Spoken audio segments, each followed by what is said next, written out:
Are you ready? Oh, we have a minute. Yeah. Are you ready, Linda?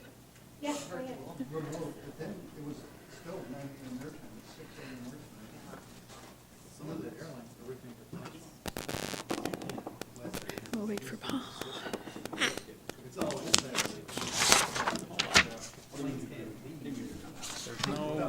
Get in here. It was sent on, No, it just came up. It just Okay. came up. It was slow. It was slow. It was slow coming up. I got it. all right. Are we ready?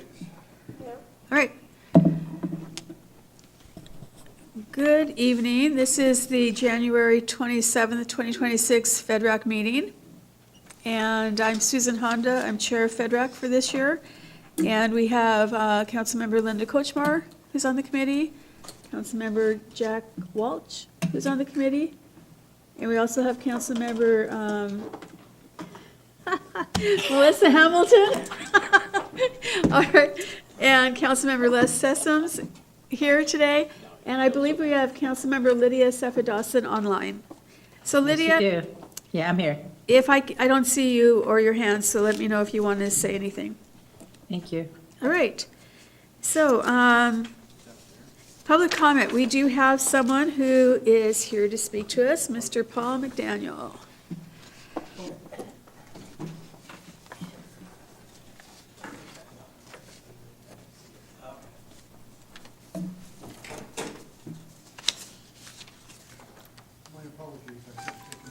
There you go.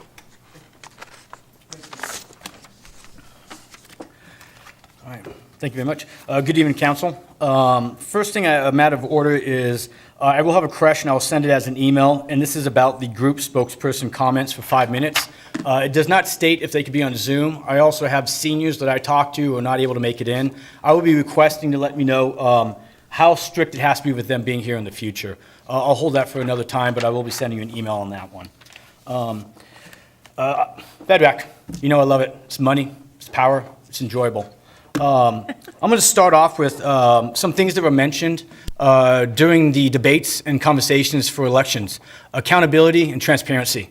I would expect 100% accountability and transparency, especially from this committee, because it has to do with the money. And the money only comes from one place, my pocket. And you take it without my request, with my okay, without anything, and you do it at the point of a gun. If I do not pay you guys, you will put me in jail. I come with that kind of mindset. So the first thing I'd like to do is go over a real quick definition for a deficit. A deficit, the amount by which something, especially a sum of money, is too small. In excess of expenditures or liabilities over income or assets in a given period. You can have an annual operating budget deficit, or you can have a full-time deficit. When I looked at the most recent December 2025 FEDRAC report for finance on page 196, it states that expenditures and transfer outs are favorable year-to-date of a budget of $76 million by $3.2 million. That means we are better off in expenses by $3.2 million as of December. But back in October, that same number was negative by $4.9 million. So you're telling me in 2 months our expenditures changed by $8 million? I'd like to know what on the budget got moved to make us look better than what we really are. I understand that every city that is out there runs a deficit. It's a fact of life. But to sit there and transfer it and then tell people that we don't run a deficit is very questionable in my mind.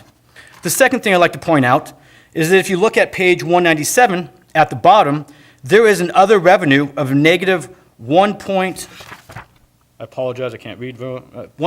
think it is, $1.9 million. Does anybody even know what that $1.9 million is? In the 2 years plus that I was on that council, I never knew what it was. Still don't know what it is. But there is money that I would like to know where it is and what it actually represents. The second item I'd like to talk about on page 47 of today's packet is the Federal price increases for community centers. Don't even think about it. I'll be blunt. I just paid $729 for a year membership for me and my wife. It is now going up to $853. The community center did not use the funds appropriated to it for the arts on the last two projects that was required to by ordinance. The other item is and I'll get off in a second here. The other item is the pool was shut down. I had to take cold showers for over a year, and you're about to shut down the lap pool. And the floor in the locker rooms is still jacked up. So I don't have any more time. Next time I'll have 5 more people, so I'll have a little bit extra time. Thank you. Thank you. If you want to send us any of your notes, please do. I will. Thank you. Thank you, appreciate it. All right, we'll move to committee business. Approval of minutes, November 25th, 2025. So moved. Second? So it's been moved and seconded. Is there any discussion? All those in favor say aye. Aye. Opposed, say nay. All right, passes 3-0.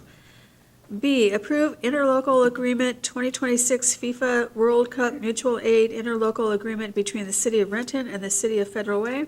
And we have Officer Tan. Is that how you say your name, Tan?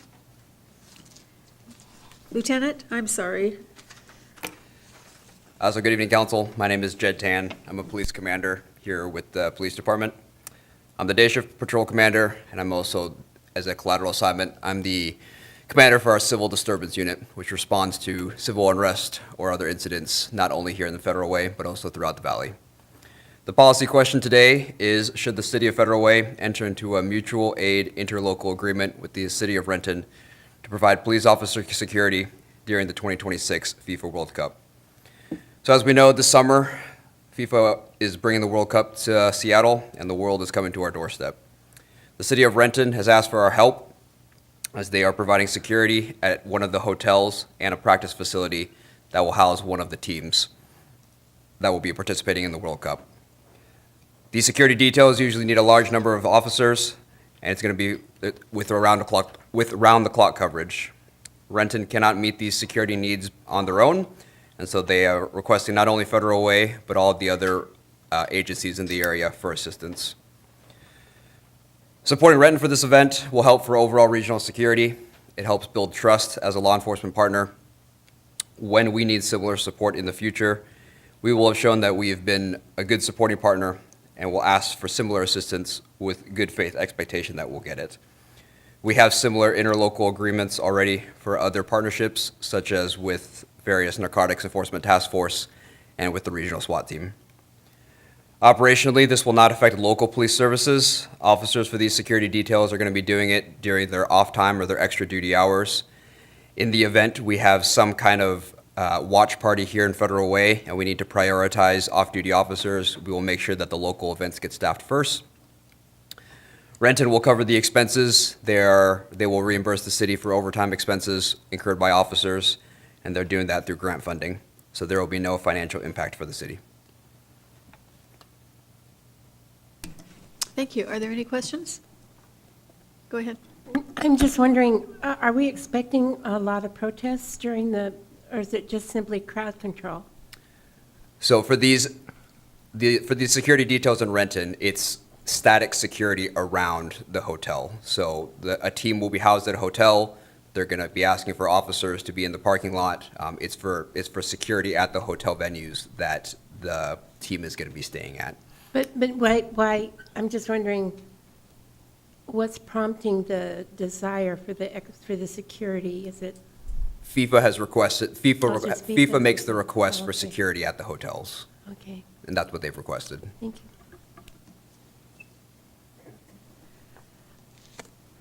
Lydia, Yeah, thank you. I'm sorry, So- Councilmember Seffidas, and I'll, No worries, Lydia's good. So are we having this agreement with other cities and hotels, or is it just between SeaTac, Renton, and Federal Way? So this interlocal agreement would be just for between Federal Way and Renton. And Renton. And so do you anticipate that others will come to ask us for the same agreement? I do not. Renton is the only city that has they're the only city that has a practice facility and a hotel. Nobody else is getting a team to their cities. Not even to use their hotels like SeaTac? Correct. Okay, thank you. so all of the teams are staying in Renton then? So one team is staying in Renton. So one of the national teams will choose the Seattle area as their home base, and they Oh. will stay in Renton and then use the practice facility in Renton as well. Oh, okay. I didn't understand that. All right. All right, do we have a motion?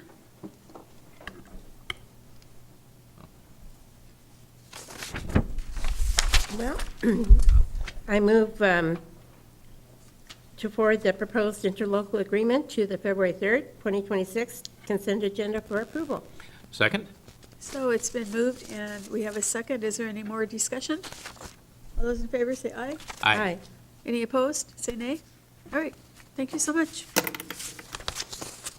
Item C, approve agreement with Makers Agricultural and Design CERB grant.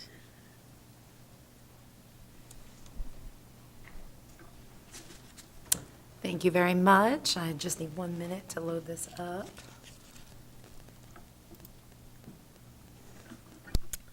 Good evening, council. I'm here tonight with two different items that make up a project that we're doing through a CURB grant. So I'm going to introduce the first one, and then we'll see if we have Rachel Miller online, and she can introduce Makers.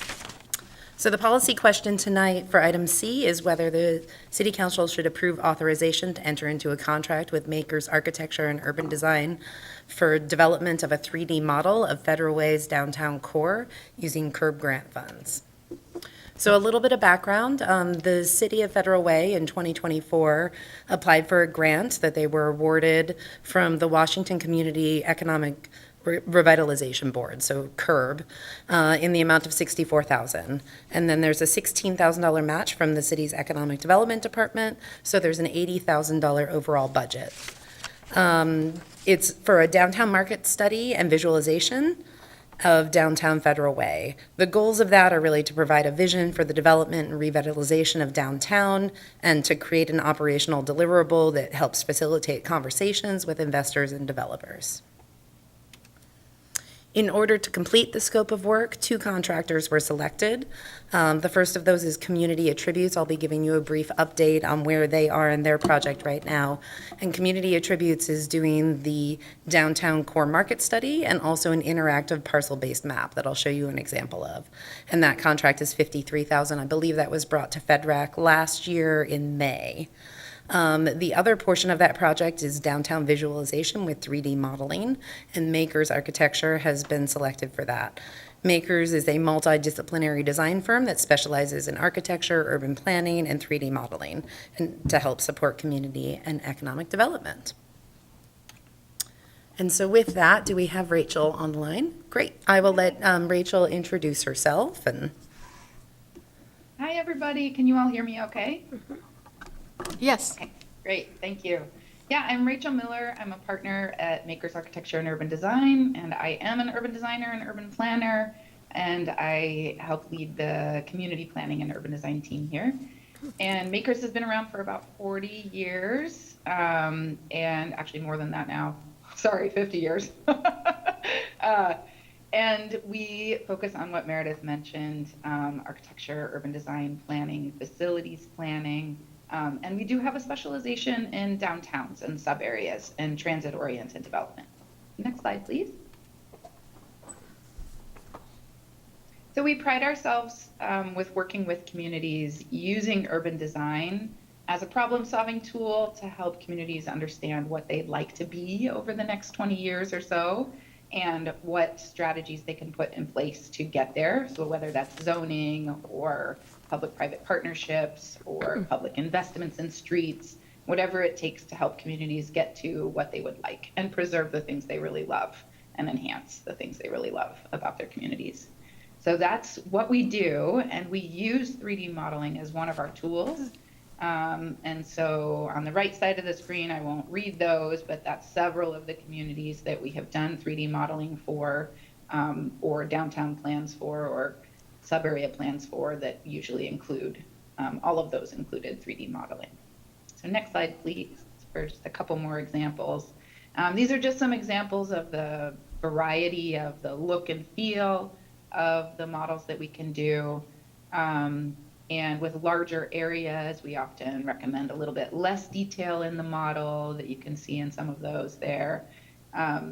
and understanding what the different sites are and what the different opportunities are. And so I believe you all have the scope of work, maybe as a handout. And so I think I'll pause here and see if Meredith or anybody wants to add anything or ask any questions. Go ahead. So Meredith, okay, so this is from Washington, from a state grant, correct? Correct. Sir? Okay. Are there any grants like this through the federal government, Department of Commerce? I'm wondering. I'm sure that there are at various points. I'm not aware of any at this particular moment in time. Sure, that's okay. So when Yeah. we go to DC in March, I'm wondering if you could bring some of this information with you and try to set up a meeting with the Department of Commerce so we can talk to them about, this is exactly the kind of thing that they deal with, I believe. I went to 2010, ancient times. I went to, when I was appointed mayor, I went to a conference of mayors in Phoenix, and this is exactly what they were talking about then. It's really exciting for me.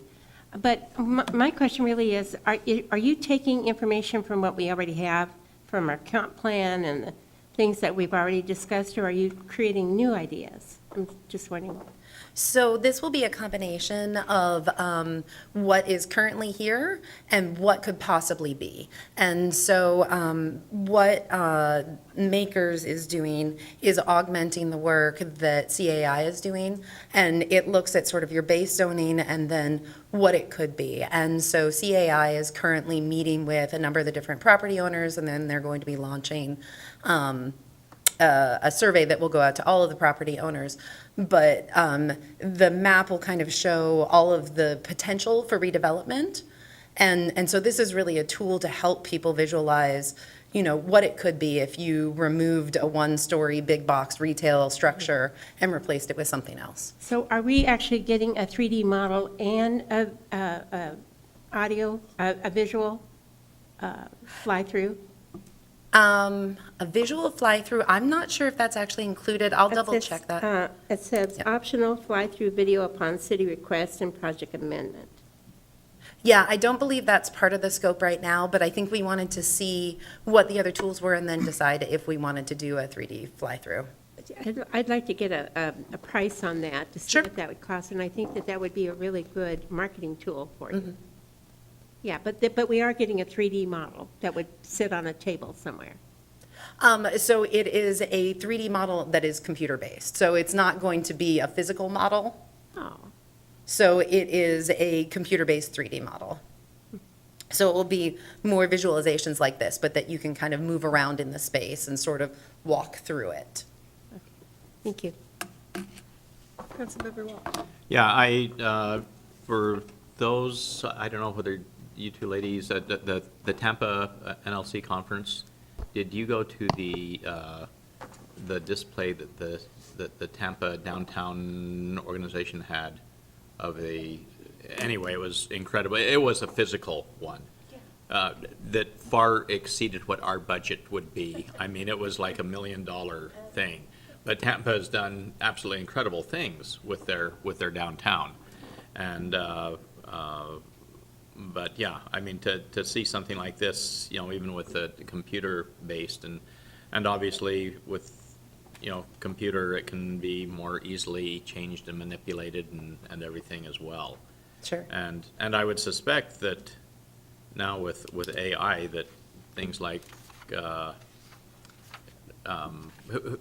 who's the expert on the line right now? What's her name? Rachel. Rachel. I would suspect that you probably have AI stuff that's making that job much easier for you than what it used to be, I would suspect. There are some AI tools now coming in, yeah. So, all right. Okay, very well. And certainly, we can talk with Makers about the potential of whether there's something that could actually be 3D printed. Yeah. So, yeah, that's because I was thinking, oh, see, my brain was thinking 3D model, like a visual model on a computer, and so we'll see where we can go with that. Councilmember Sessom. Yeah, so under the scope of work, bullet point 4, it reads a little unclear to me. Second sentence, if desired, Makers can set up draft interactive web scenes for staff to explore the model on their own. So those two words, if desired, the way I read it, it seems like it would be an added cost to have interactivity with this project.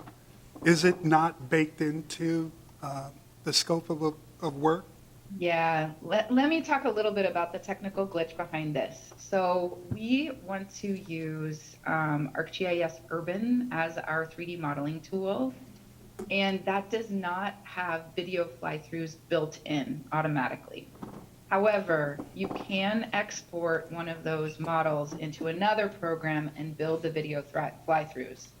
What it does offer within ArcGIS Urban is a web-based platform that can be shared amongst multiple people. In fact, I believe you can actually even just set it up as a public website that anybody could fly through the model themselves. But it's just the particular video, having a recording of a video fly through the model is not something that program currently supports, although we do use other 3D modeling that does. And the reason why we were hoping to go with ArcGIS Urban is that it very easily integrates with city zoning and does large areas very well. And because it's an ArcGIS platform, it also works well when cities are already using ArcGIS anyways. It's just a little more seamless than some of our other more architectural 3D modeling programs that would do video fly-throughs.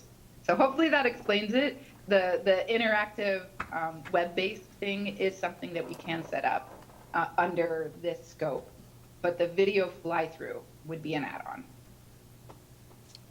So is that going to cost more money? The video fly-through would. I think you could take out the if desired under point 4. The interactive web scenes, I think that's something that ArcGIS Urban naturally does, and so we can include that. Okay, thank you. Yeah, thanks for the question. Further question? So I have a question. What are we going to use this for? So this will go onto a website that is being built. And so I can show you an example of that. I have one in a few more slides when we get onto CIIs, but if you'd like.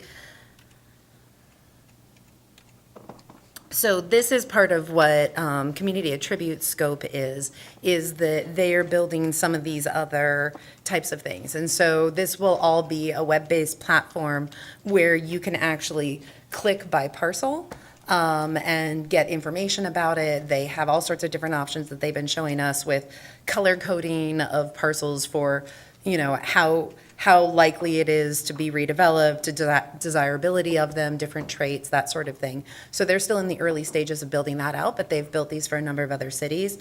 And so it would be an accompaniment of this sort of parcel-based website that would look at the downtown core. So it would be public-facing. It would be something that, we can point developers and others who are looking at the downtown area towards to go look at. So when we say downtown core, can you define what that is? Yep. So we have two different zoning designations that make up our downtown. There's the downtown core and the downtown frame. This project is both of them. So basically, everything that you see that is highlighted in red, every one of the parcels is included in that. So it takes that intersection at 320th and Pacific Highway, and then has some of the parcels along there. So basically, it goes all the way up to H Mart on the north. And on the south, it goes down to just past the property where, where Chick-fil-A is and the Old Navy and all of that. So along that section there. And then along 320th, it includes everything from the Walmart parking lot, the Walmart area on down. If you look, it kind of wraps around the park there. It includes Town Square Park.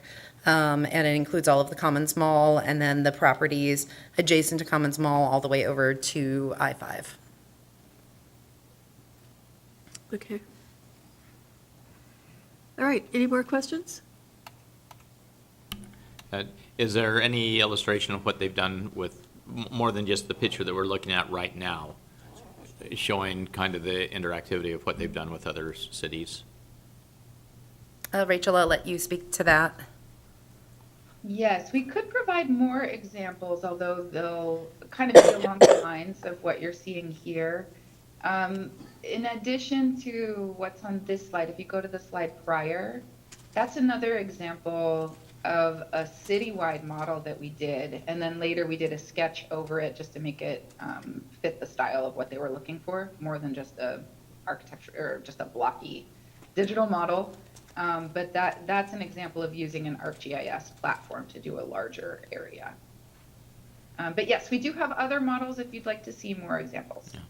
So you'd be able to take a look at it from different angles and Yes, yes. So all of these have a 3D model behind them. And so for the purposes of this presentation, these are just snapshots from a 3D model. When you see the rendering on top of them, that's been added onto a snapshot that was from a 3D model, a digital 3D model. And what is the, if we do this, what will be the completion date, do you figure? Meredith, do you remember what we had talked about? I don't have a schedule right in front of me. Yeah, I think we're looking at about 3 to 6 months to complete both this portion of it and the other portion of it. So we're probably looking at a summertime timeframe for both pieces of it to be complete. Okay. All right, thank you. All right, do I have a motion? I move to forward the proposed contract with Makers to the February 3rd, 2026 consent agenda for approval. Second? So we have a motion and we have a second. Do we have any more discussion? No? All those in favor say aye. Aye. Opposed, say nay. All right, passes 3-0. Great. Thank you, Rachel. All right, item D, Economic Development Update, Community Attributes Initiative, CAI, CERB grant. Back to you. Thank you very much. I figured as long as I was here to tell you what's going on with the other portion of this same project, I just wanted to give you a brief update. So CAI is conducting a market study that's focused on downtown Federal Way city core and frame areas. The goals are to assess and align market realities and market opportunities with the city's vision for redevelopment and revitalization. Work on all 4 of these tasks, if you see 1 through 4 here, is currently underway.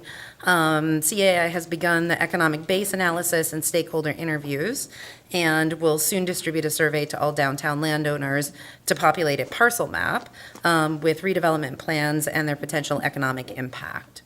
Outcomes will include a unified vision for redevelopment and revitalization of Federal Way's downtown core, a report that includes baseline analysis and stakeholder engagement summaries, and tools for planning and tracking implementation of the redevelopment vision. So one of those tools at the core of this project is a parcel-based interactive map of the core and frame areas of downtown Federal Way. The map will allow us to track development plans visually associated with parcels and sites. The map may live on as a final deliverable. So the contract right now is for a year, but we have the option to renew it, which we probably will. And CAI can also export all of the attribute data gathered and provide that as a deliverable as well. The city and CAI are currently collaborating on how the city can best use the tool, with data entry fields for staff to track contacts with property owners and developers. So like they've created a version of this for the state where when developers and property owners click on it, it actually creates like a constant contact sort of log for it, and they're able to follow up with them. The website will also provide market data and development and potential for development sites, and will support all of the data requirements for the CURB grant. So with that, I'm happy to answer any other questions about kind of what this is and where it is right now. And as we get a little bit further along, we will have Community Attributes come and give a presentation to show council, once they've built out this model, a little bit more what it looks like, and perhaps get some feedback on what else we might like to see on there. Go ahead. I'm just wondering, when this is all done, then are you going to use it as a marketing tool to different developers or different? Yep, Yeah, absolutely. So I think the goal of this is both as a marketing tool to potential new developers for properties that might become available, and also for existing property owners to try to get them to think a little bit differently and more creatively about the property that they have, especially if, we have a number of underutilized parcels in our downtown core. So are you going to go outside of our immediate area, like to other states, asking for requests for proposals, or, I mean, So, not for proposals, because this is not actually selling any land. This is more a tool to try to help generate that. But it certainly is something that we'll share with commercial brokers in the area, and with the property owners. And then as we start getting interest or contact, so like, for example, the Walmart property, when it starts being marketed, it's something that we would probably give to that marketing team, to the commercial brokerage team, Oh, that great. they could share with other people who are looking at it. yeah, that's really what I was trying to get Yep. around to, yeah, to the commercial brokers. yeah. Yes. Thank you, thank you. Go ahead. I'm going to take the broad view here, more on just the economic development update rather than the specifics of Sure. community attributes initiative. So with some of the things happening right now with wild waves and everything, are there any prospects, realistic prospects of anything other than warehousing going in? Oh, at the Wild Waves Yeah. property? Certainly there are a lot of different allowable uses there. Since the property owner plans to retain the property ownership, it will come down to, what feels like the best fit for him, as he's looking at it. But, there are a lot of different uses that are allowed there, from office, which seems highly unlikely. People aren't really building new office space right now.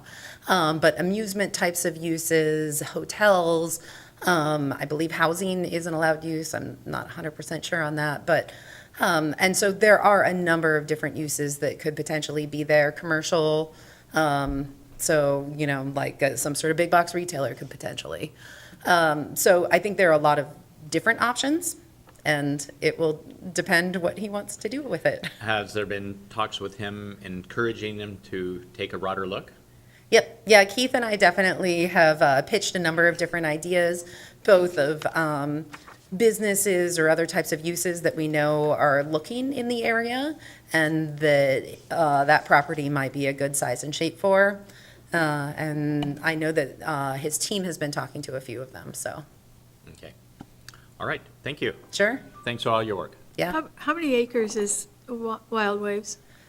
I believe it's 86 acres. It's somewhere right around there. And it could do single-family homes?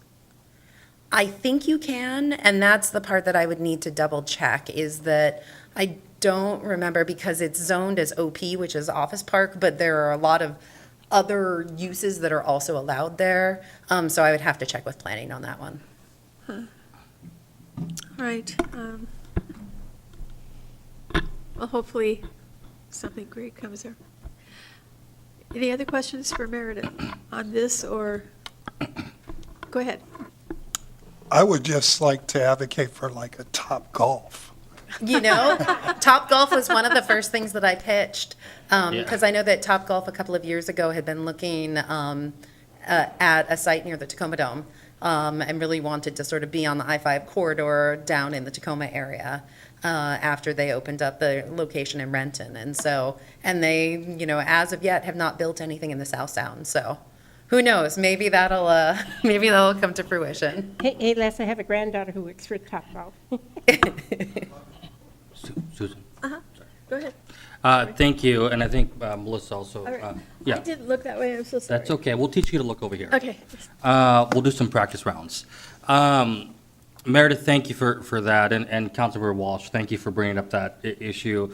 I know that it is definitely becoming a little bit more radar on our mind. It's on our minds, put it that way. I know that we have to be kind of sensitive in how we discuss it. Of course, it is private property, as it was indicated, as we all knew that. The likelihood of the owner going for, how, does the owner feel strongly about a certain vision for that property? I couldn't speak to that. I think, other than knowing that his plan is to retain the property and to redevelop it in some capacity. Okay. Yeah, I would also like to advocate for a Topgolf because I know that the owner does like to golf. But yeah, I think Wildways is something I will be watching pretty closely because I am deeply concerned about that. And I know we have to be thoughtful in our approach here, but it is a major concern. And I know it's going to be a concern for the neighbors as Sure. well. Thank you. Yeah, well, I think any of these large properties are, people are very interested in what's going to happen with them, and there, are concerns and excitement and opportunity, and, yeah, all wrapped into one. Thank you, Meredith. Yeah. Councilmember Hamilton.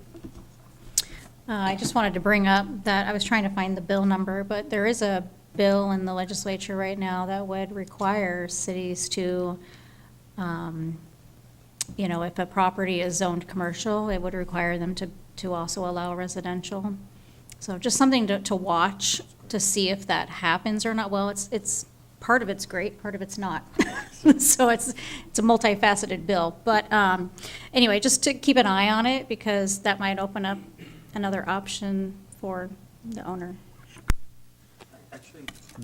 That is a question. If something like that happened in Olympia past, how would that be navigated legally? I mean, that it would be implemented, right? We'd have to follow it, correct? Maybe we should restate the current posture of the property. Has a pending application for a planned development. So there's no indication that the property owner is thinking about any of these things. So Sure. if the law changed, the property owner could take advantage of that if they so choose. Frankly, if the property owner wanted to develop something that's not currently zoned, we could talk about that, but that hasn't been what we've seen from them so far. So if the law changed, he could honor that law or not? It's not about honoring it. So he has the right to develop the property as Yeah. zoned. So that law would make zoning more lenient, I guess, is one way to put it. So he could take advantage of that if he wanted to. Okay. But the current plan is consistent with the current zoning, is my Right. understanding. So then the current plan is what we saw at the retreat. Yeah. All right. I'm not going to say anything more about that. Any other questions? All right, well, thank you so much. Thank you. Appreciate you being here. It was no action, but it was just discussion, yeah. Yeah, that was Okay. correct. All right, on to item E, approved resolution authorize an interfund loan for the former Target property. And Director Groom. We're on to the finance portion of the program. Let me see if I can find, there we are.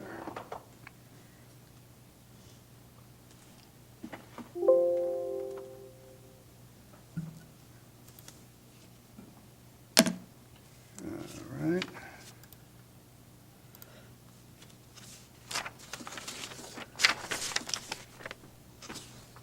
Oh, I didn't do the sharing. I don't have sharing turned on. Is that something that's fixable? Oh, I can't fix it.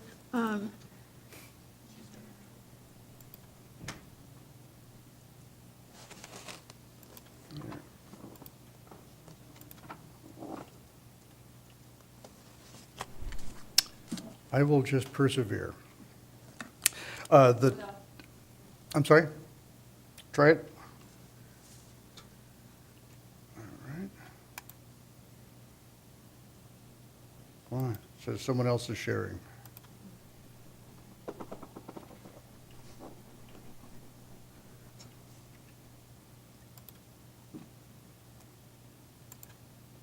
There we go.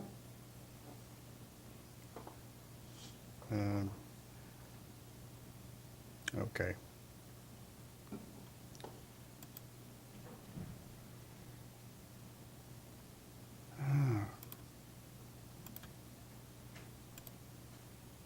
I am challenged. I'll This is tell all ya. changed. Okay. This agenda item is about the interfund loan that exists for the purchase of the property that used to be the old Target building adjacent to the Performing Arts Center. So a little bit of chronology. It predates most of us. In 2013, the city purchased the property for $8.2 million. Subsequent to that, in 2017, there was a sale of part of that property, which left in 2017 $6 million, which was refinanced. Now, I'm not entirely sure if the 2013 was a bank loan. Our bank, the bank that we bank with, is Key Bank, and in 2017, we executed a loan that had payments starting in 2019 and had a balloon payment in 2022. Now, I wasn't here, but what both of those things suggest is that at the time, the city must have been thinking that we could sell the property in 2019 if we didn't even make any payments for 2 years. Then the sale of the property would have extinguished the loan. But then interest did start in 2019, and it had a balloon payment of 2022, so that also suggests that we must have been thinking that surely the property, or very probably, the property would be sold. The sale of the property would extinguish the loan. And we ended up in 2022, we were in different circumstances. We had had some discussions, we had had some activity. Keith Niven was talking to developers, and as you all know, we ultimately did end up executing an agreement with I think Trent, I'm not sure if I have the exact name of the developer, but that'll do for discussion purposes. So in 2022, we did not execute any sort of an external financing because at the time, we had a much higher probability that we were going to see the sale of the property. We were looking at about $10 million, of which half of that would easily pay off the loan. And so the smart thing for us to do, the most favorable thing to us as stewards of taxpayer money, was not to pay interest to an external financing, but to pay it to ourselves. And that's what we have done since. Now, Director you've Grimm, heard- can I ask, before you Yes. go away from that slide, I didn't mean to interrupt you. No, please. So in 2017, we sold, or we were going to sell the property to a hotel. Did we ever get that money? Because the sale, that did not happen. This is the sum total of everything that I've found in our financial records. Okay. The purchase of $8.2 million, the sale of 1.86 acres for $2 million, which left $6 million. That's all of the transactions I see. What were you thinking? There's some earnest money Well, forfeited or something that? I'm thinking that if we did get the 2.2 million for the sale of the property, but that didn't happen, so then, Ryan, do you know what happened with that? We need to look into it more. My recollection is we did sell the property, and then part of the contract was that there was a clawback provision Right. if they failed to start construction. They failed to start construction, and so we repurchased the property back. I've asked that same question. I'm not sure the difference between the purchase price, the 2.2 million, I'm not sure where that money, I think it has something to do with the stair, the stairs, because we sold some of the property to ourselves. Right. And defrayed the cost somewhat through that, but it doesn't seem like it's enough money. So that's what's been confusing me as well. So let us look into it a little bit more. There are a lot of presentations on this, so written records are a little hard to parse, but I think that there's plenty of video. We just need to go back and Okay. look at it. It would be nice to have the accurate Yes. amount of money here, because that would just be. It's just the 2 million that I'm not clear on. Right. Yeah, now, we have survived audits every year, and so this is what is built into our financials, all of our balance sheets that we have maintained. Which leads me to our auditors. You've heard that we have a 3-year rule on interfund loans, and that's not a state statute. It's an audit guideline. Down in that little outlined box in the bottom is the exact text of the state auditor's budgeting and accounting and reporting guidelines. But essentially, the auditors have to make an opinion. Every time they complete an audit, they have to formalize an opinion that our financial statements are presented fairly. And if we have an interfund loan, what we have done is we have borrowed from one fund to another, and we're representing to our public that one fund owes another. One of those funds could be restricted or committed for legal purposes or just councilmanic things, like we've set aside money to purchase vehicles. So an interfund loan from one to another appears on our balance sheet as a temporary loan that we expect to extinguish. So what the auditors are looking for is whether or not we have made a permanent diversion of money of some sort. And what they're looking for is to make sure that we don't make a transfer permanently of restricted funds. So I look at what our actual intent is. And the reason I can say we have an actual intent is because we've executed an agreement with Trent Development. It calls for them to purchase the property by January of 2027 for $10 million. That would provide more than enough money to extinguish the interfund loan, and the residual amount could be used to pay for infrastructure such as a parking garage. The most recent ongoing discussions with the developer, you've heard from Keith Niven a few times, that Trent still does intend to abide by the decision. So it's up to me to bring the financing and say we're out of sync. We have a financing chronology that didn't contemplate this. So if we now look at the interfund loan, where the 3 years has come and gone, we did expect that it would sell last year. But now, with our agreement with Trent, January of 2027 would be just over 1 year from now. But then, should it fall through for any reason, we would want to leave ourselves a little wiggle room, a little contingency to figure out external financing. So our options are very simple. One of them would be to extend our own interfund loan, pay interest to ourselves instead of an outside financing, or we would seek external financing. Now, I look at that numbered list, and you'd think I was better at numbers. I did not catch that until just now. Same thing here. So with the interfund loan, there are two options. One of them would be interest only. The current rate that we are currently getting on our own reserves is 3.8%. So the interest on that would be $184,000 per year. We could pay ourselves interest only, leaving the full balance to be paid in year 2. Why would we do that? Because if we believe that Trent is going to purchase the property, then that will be extinguished in year 2. We could also do a fully amortized loan over 2 years. We could pay some principal to another, one of our funds. My problem is where does that $2.5 million come from? Because the general fund doesn't have an extra $2.5 million. The interest payment would be from our general fund to the borrowing funds, which would be our fleet fund or our downtown development funds. Now, the other option would be to do, there we go. So the payments, how do we work that into our budget becomes my biggest problem. If we were to do external loans, I checked with our bank, the current rates and I just asked for a 10-year loan. I picked that number from out of the air, just as an example. But 2 years, if we were to go out and get a 10-year loan, and then Trent was to execute the purchase, we would have paid a bank $600,000 per year, about $200,000 in interest, and then some of the principal would have been paid down.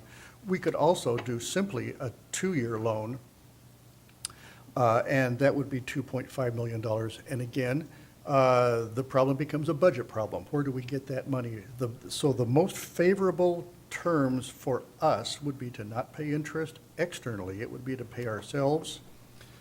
And so the resolution that we have prepared is written to propose an interfund loan, interest only, for 2 years.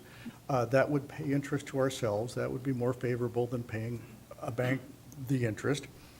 The resolution also would provide the rationale to satisfy the auditor of our actual intent. We have the executed agreement with Trent, and then the resolution to extend the interfund loan would further help me document to to our auditors why we have no intention of making a permanent diversion of money. And then also, I would suggest that we would want to make it for 2 years, not 1 year, just to provide ourselves time to secure external financing if we needed to. So that is everything that I have. Happy to entertain questions. All right, go ahead. Could you go, Steve, thank you very much.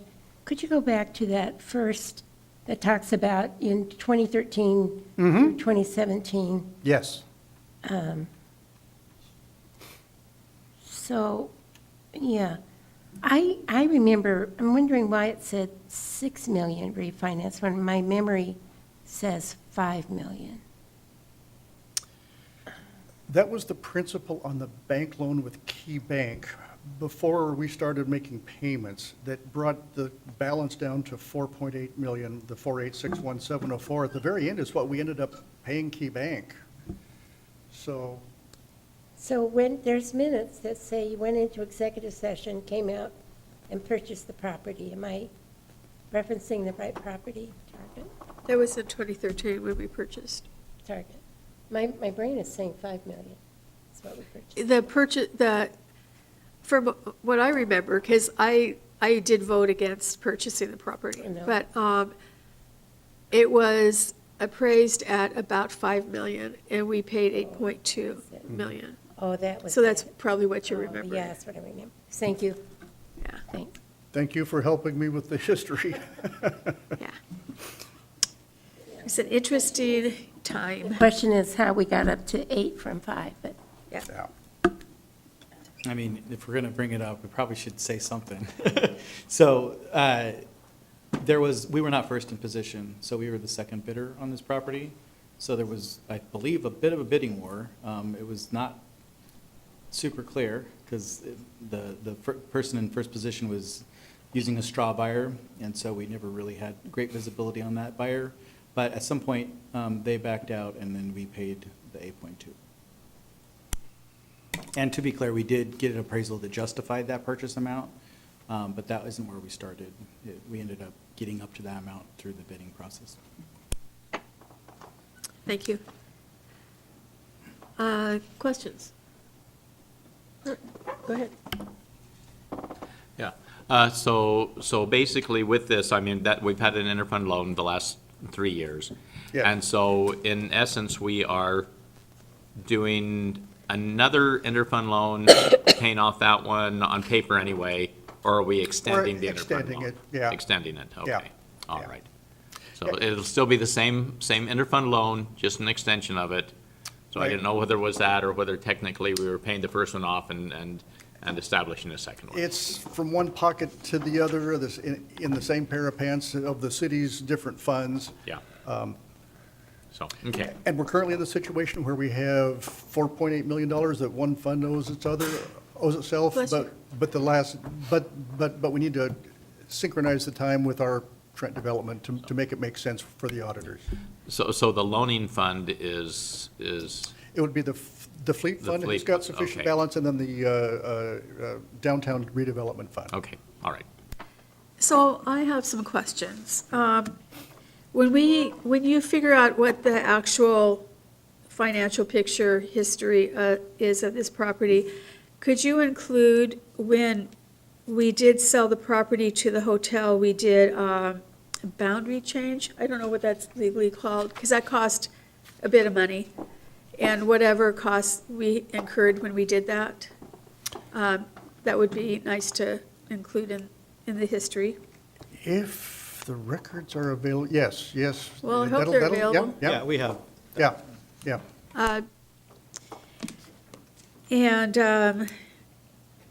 any legal costs or whatever we incurred when we did that. So I brought up this interfund loan several times last year because I knew Yes. that it was due in November. And I was told over and over it wasn't a problem, it wasn't, an issue. I even read the statement that you put up here from the auditors. Yes. And so if we expect Mr. Trent to fulfill the agreement, and by January 1st, 2027, pay us the 10 million, and we're good. And I do hope that happens. Why now do we need to renew this? If it wasn't a problem in renewing it before and we let it pass, why are we going to renew it now? Why don't we just wait? Because the interfund loan that we did, that the city council did authorize, expired in November, and so now I have an interfund loan that I have to do something with. But why didn't we take care of it before then, if it was a problem? 3 years ago, when we made the previous 3 years, we didn't know that we were going to have an executed agreement with a 2027. No. Why, like last summer or last fall, did we not Oh, execute a new interfund loan?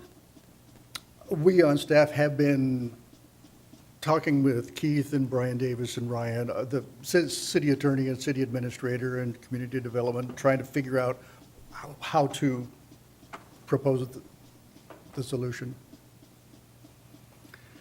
Why didn't we do it earlier? I don't have Right. We don't have an answer, okay. Well, and I think it does hinge on what is our expectation of when is the purchase of the property going to happen? When do we have something that we can propose that is what we really think? Okay. Are there any other questions? We have, little choice. This is the best thing to do. We have to follow what the state auditor says, because we don't need any more issues. Sure. And you could be directing me to go out and pursue a bank loan, which I don't recommend. I Right, wouldn't right, recommend that either, so. Right. So do we have any, no more questions? Oh, go ahead, Council President. So just walk me through this again, not through the whole thing, so don't worry, Steve. But we're essentially trying to do an interfund loan for 4.6 million. 4.8, yes. I'm sorry. That's okay. And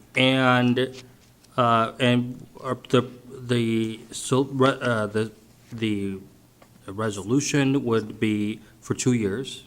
It would state in the resolution for 2 years. Yes. Is there a percentage of interest on that? Yes.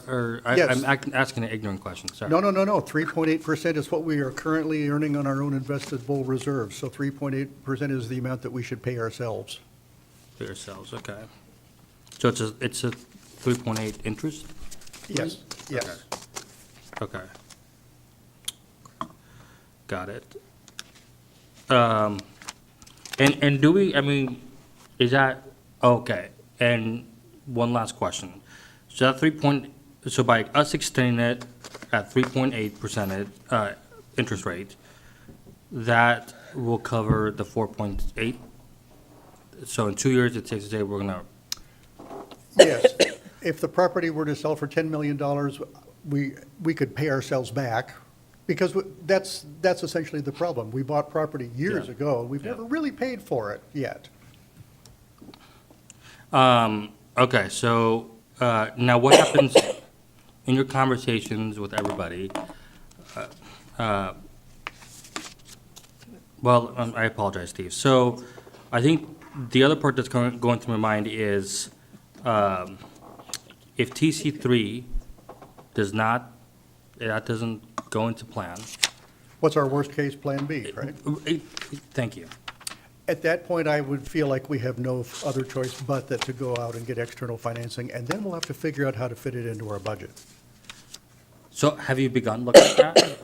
I'm sorry, I didn't hear. I know you're a busy man, No. Steve, and you're doing a lot of stuff. Have you begun the process of looking into that? I reached out to our bank, which is Key Bank, and I asked them, what's your current rate for us as a customer if we were to want to hypothetically ask for a 10-year loan with, for underlying property, that would be what it's for.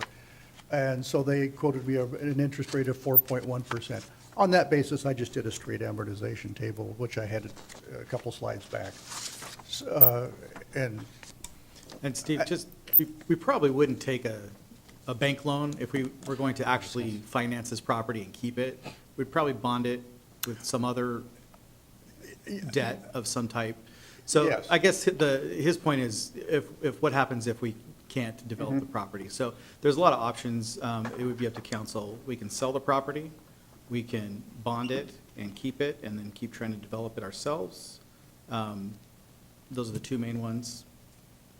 And the financing comes down to $200,000 of interest per year, and then add to that the amount of principal that we would need to pay down, because when you buy something, you do actually have to pay it down.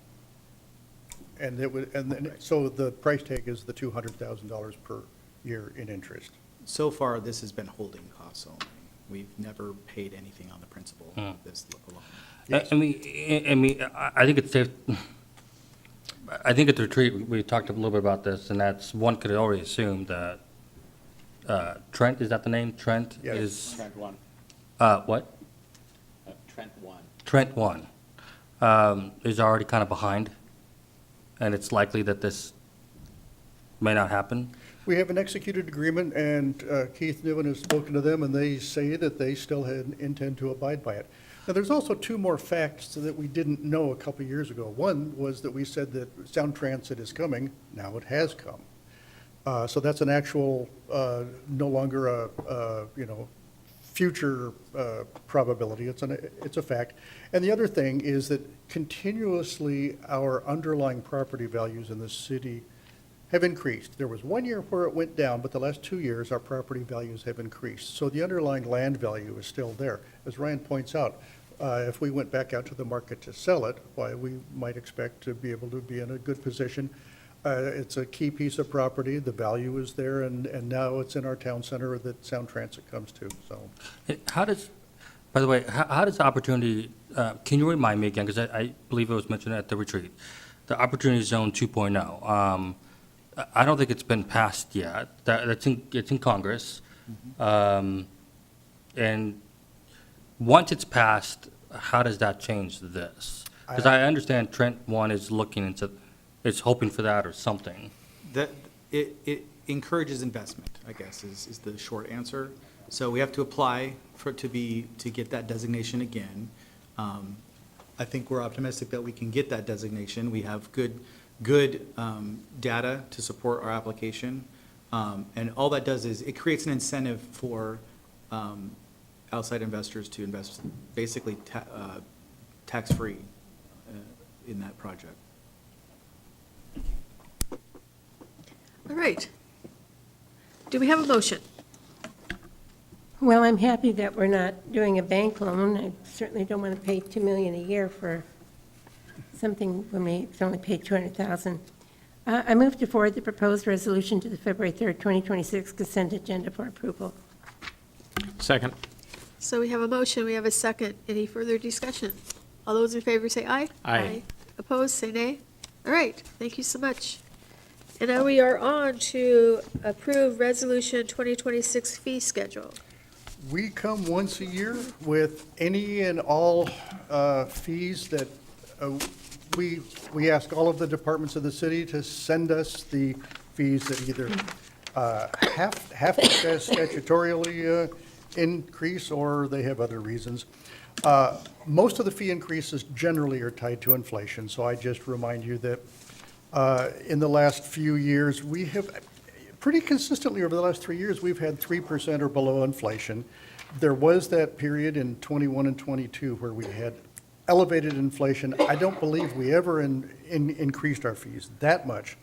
So compared to inflation, our fees generally are kind of behind, and also all the departments tell me that all of their fees are reasonable, usually lower when they compare to other jurisdictions. So all of the fees in the fee schedule that are attached, whether it's construction permits, land use, or community center, those are all tied to the inflationary cost recovery that we always try to do. And of course, the reason is because our costs go up with inflation. So we're trying to use a reasonable method to keep our costs and our fees in line with each other. There is a new fee category in Section 3 that came out of community development. Our inspectors now do a damage inspection fee, and I think they get called upon by the fire department or what have you, when there's accidents and damage, our inspector goes out, so there's a fee that is associated with that. And then in sections 3 and 7, there were actually some fees that went away because Washington State took over the actual work and the actual fees, so those don't need to be on our schedule. Here's a sample of the pages that are in our fee schedule. We always put the current fee in black font, and we always put the proposed fees in red. Not all of the fees in the fee schedule change, so we want to make it absolutely transparent which fees we're talking about, what they used to be and what they are. And, you know, you might ask, there are a couple other things, you know, I try to think of questions that might anticipate questions you have, because in the interest of time, anytime you can send us questions, we'll try to answer it. In the future, we are going to need to look at all of our front counters that take cash. That would be the community center, it would be the municipal court. There are some places where we take cash. There are some people that pay our fees that don't have bank accounts, for example. Well, the penny is going away. So one of the things that all cities everywhere are looking at is how to align fees so that we don't have to give change with pennies. I know it seems like an inconsequential thing, and for the most part, most fees are paid by debit and credit card these days, some checks. So at the current time, we don't have enough data, we don't have enough information. At the community center, we have a cafe where we've got some people that buy, you know, snacks and drinks, and I'll be darned, we have to add 10.2% sales tax. And so how do you make that come out so it doesn't involve pennies? Just wanted to let you know that we are going to be trying to make, you know, leave it to government to make things as complicated as possible.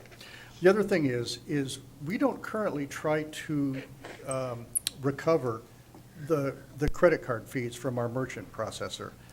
Different cards charge different amounts, and so our merchant processor, and it's been a changing thing, and so at some point, that's another thing that we really want to look at. Are we recovering our own costs for the actual payment of fees? So that's everything I could think of.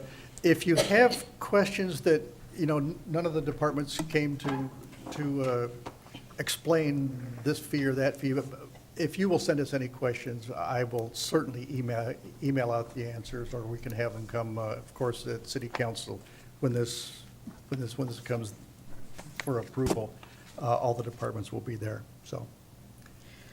All right, questions? Go ahead, Councilmember Walsh. Yes, I had a question, and maybe I need to wait till the other department heads are here, but I'll just go ahead and ask it. No, let us pass it on, please. Yeah, for the section 3 and 7, I think, the discontinued fee subcategories. Yes. For the construction permits, is that a done deal? I'm curious as to why we gave that up. Oh, well, it's usually the state of Washington just tells us Okay. what they're doing, and it becomes moot on our fee schedule.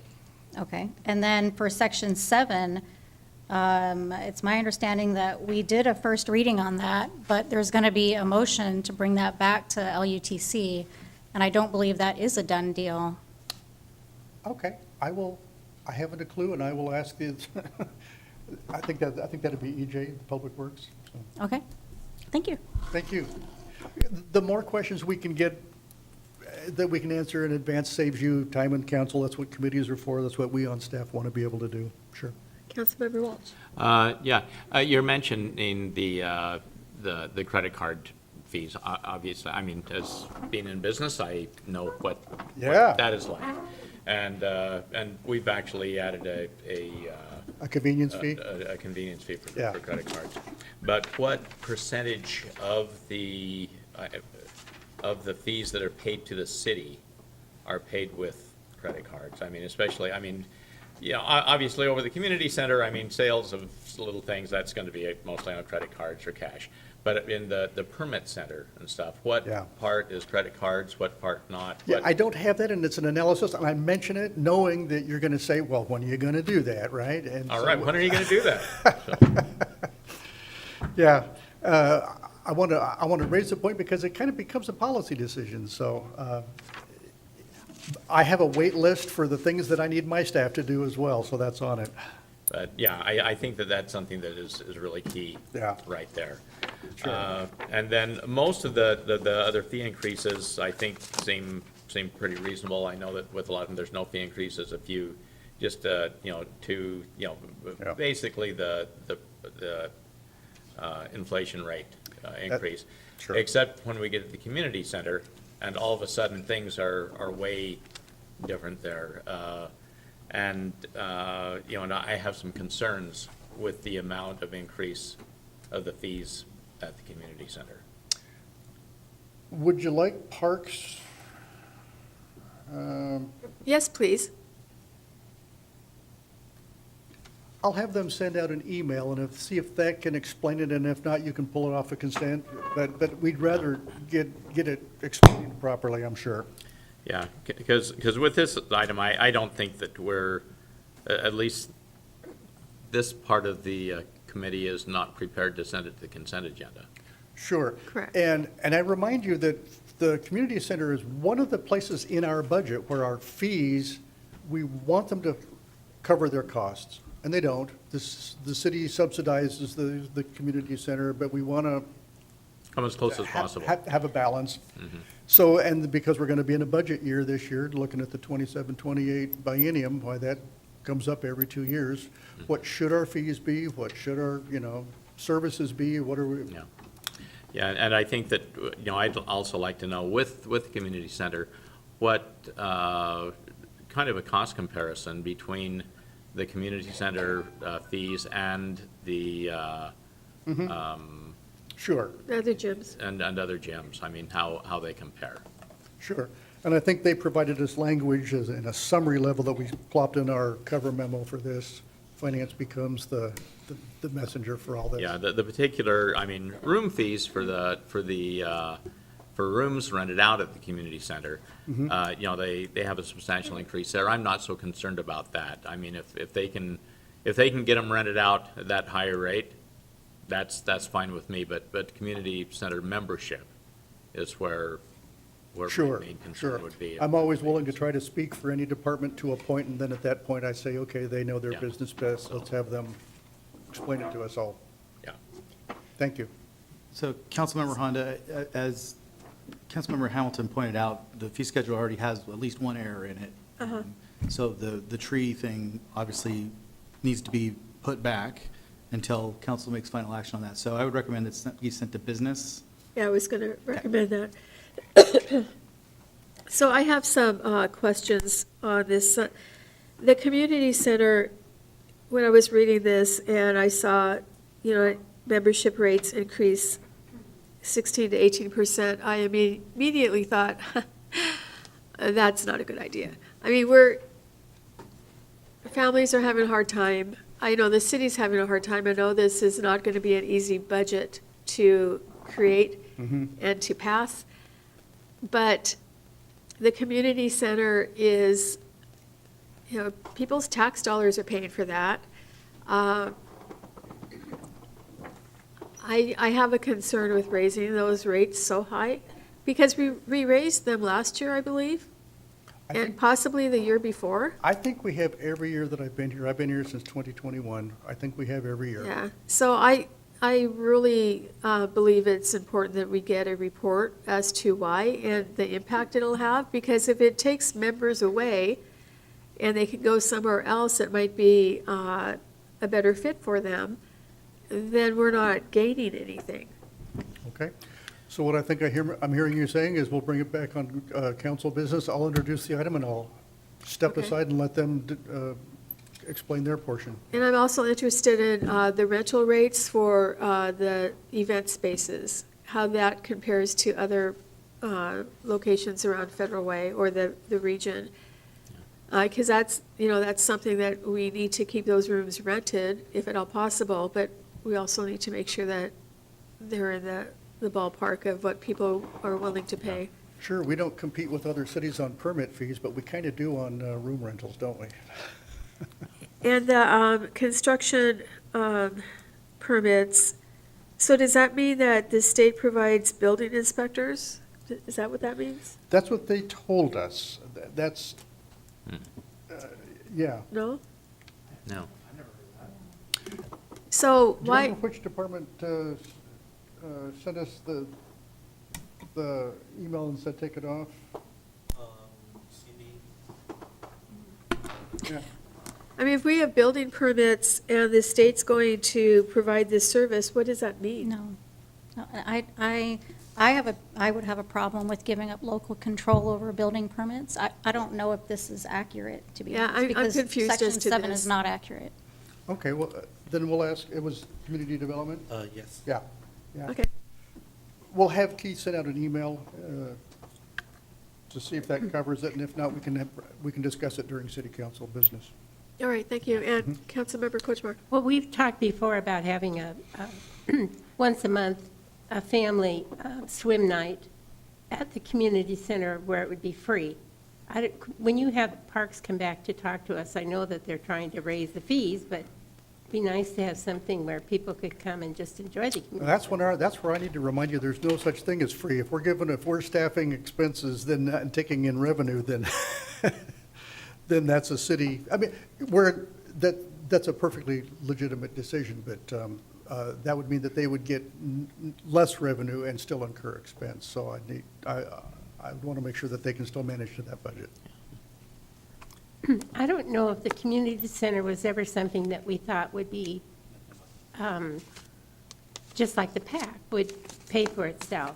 I thought it was more, because their taxes pay for it. Oh, It would be more yeah, of a- parks programs in any city, the fees don't fully cover the cost, but you also don't make it free because you can cover a reasonable amount of cost. And the reason you want to subsidize it, of course, is because you're not competing with gyms and for-profit places. You want to serve as many people in the community as you can. So you make it more We do have affordable by scholarships, subsidizing though. it.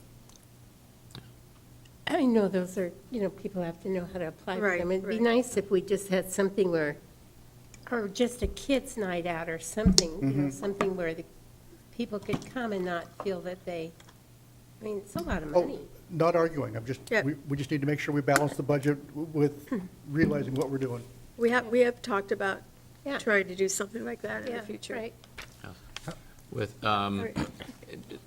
Steve, with the community center rates, you mentioned as Councilmember Kochmar pointed out, or maybe it was Honda, that there'd been fees increased each year.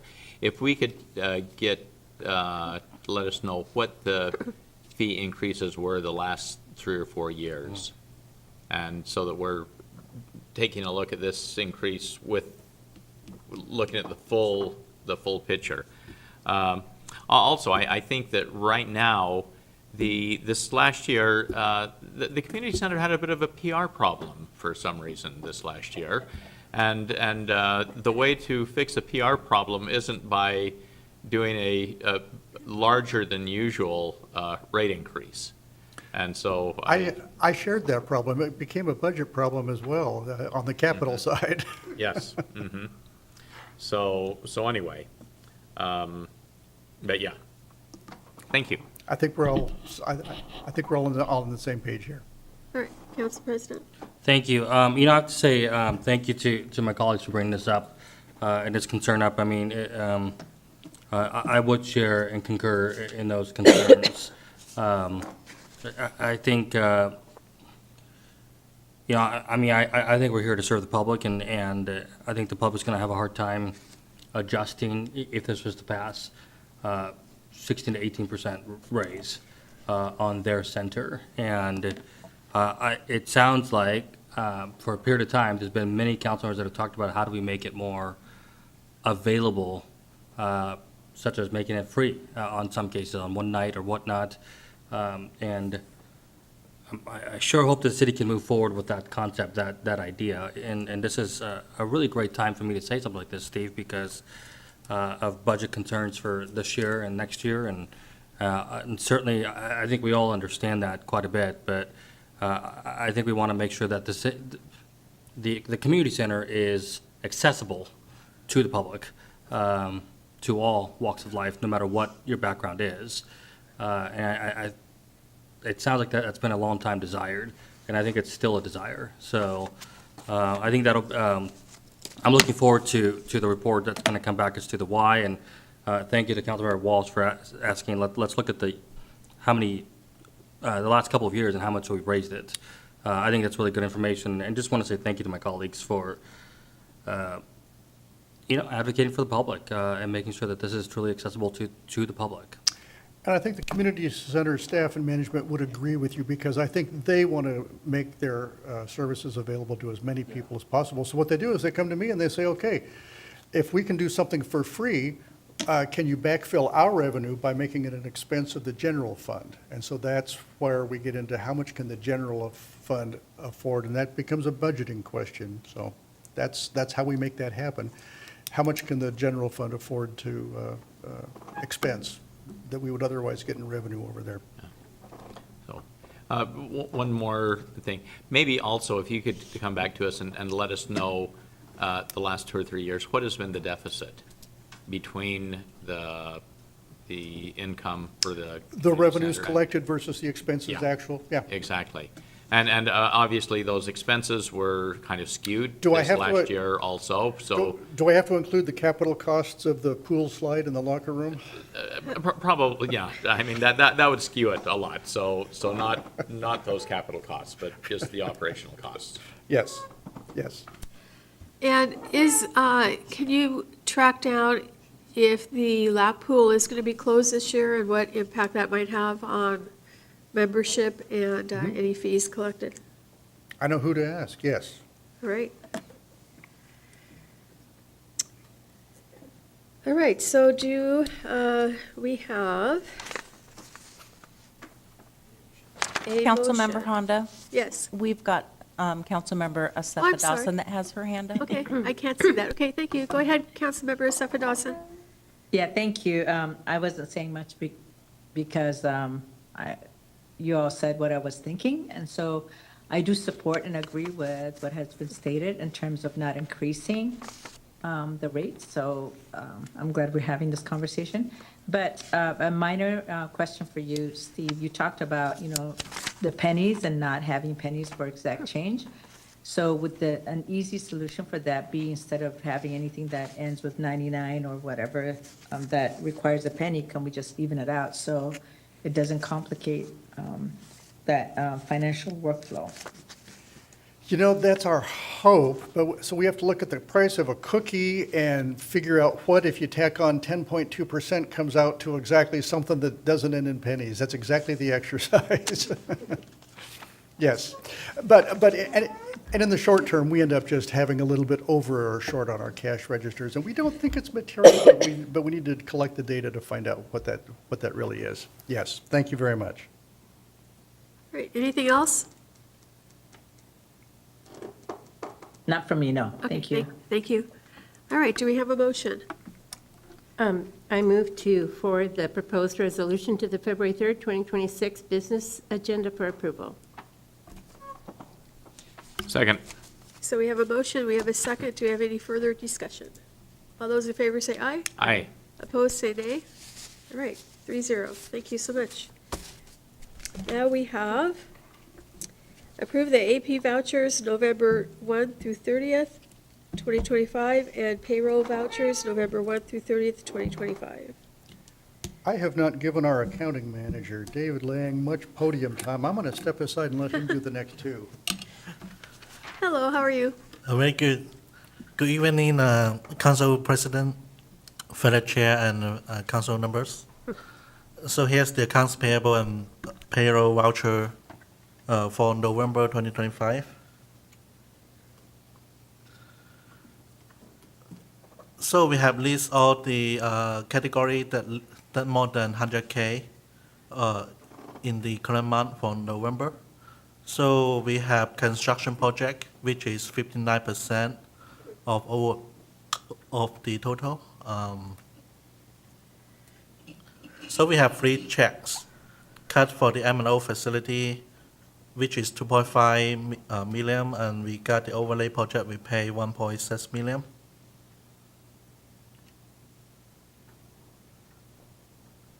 So there's nothing special for the payroll for November, so there's no quarterly payroll taxes.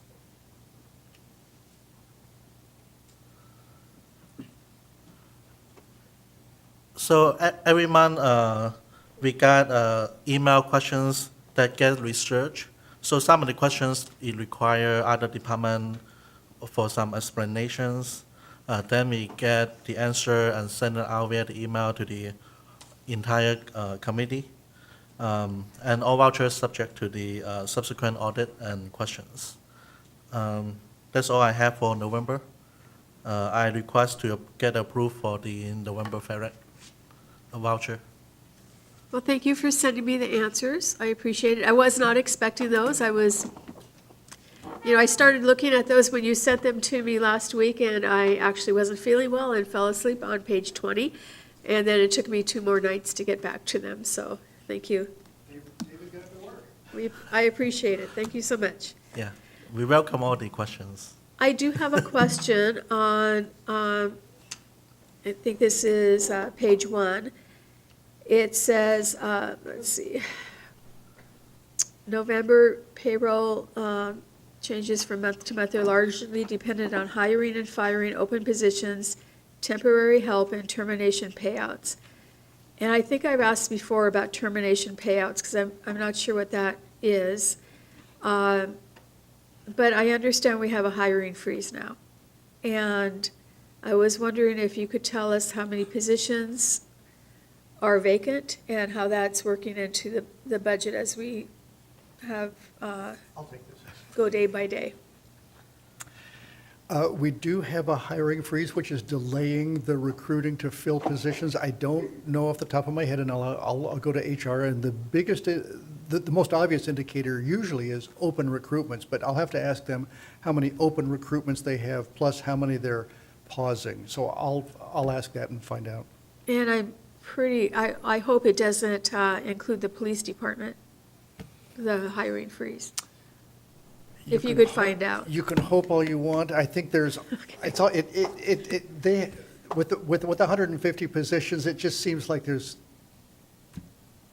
a perennial Okay, backfill. But the sentence that we write in the cover memo that says what explains, what would explain variations, when people leave voluntarily, they often have accrued vacation bank that we pay off in addition to their salary for that pay period. So that, we'd like to think that that is offset by maybe some salary savings the next few weeks before we fill it, but that's what creates the variances. And so we're just trying to be open about why it isn't the same every month.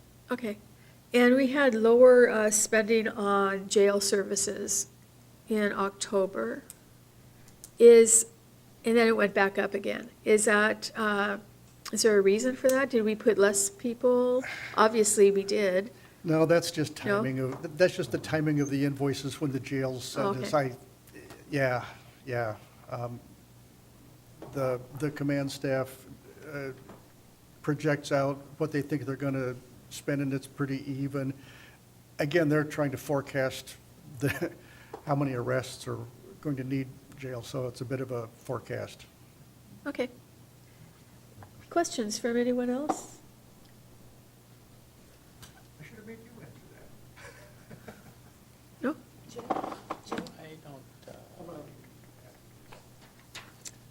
No? Did you want to make the motion? You have the cheat sheet there, so I'll let you go ahead. I'm very good at seconding. I moved to forward I would like to know what termination payments are, I would like to know that. I move to forward the vouchers to the February 3rd, 2026 consent agenda for approval. Second. And before we vote on that, would you like to explain what termination payments, payouts He are? actually did. I don't know if it was flagged as that. He's talking about vacation accrual. So when, No, that's not, that to me isn't a termination payment, that's simply, that's exactly what it Accrual. is. That's what you're That's what calling we're it. talking about. oh, thank you. Then we're done. So that's all it is? Yes. Okay. All right, so we have a motion, we have a second. Do we have any further discussion? All those in favor say aye. Aye. Opposed, say nay. All right. Item H, approve AP vouchers December 1st through 30th, 2025, and 1st through 30th, 2025 payroll vouchers. Any So, questions? Here's go ahead. the AP and payroll voucher for December. Again, construction is always the most expensive category we spend. We have 34% of the total we pay out for the construction project. M&O facility, we pay 1.3 million. For city center access, we pay 567,000. For check phone, we pay 251.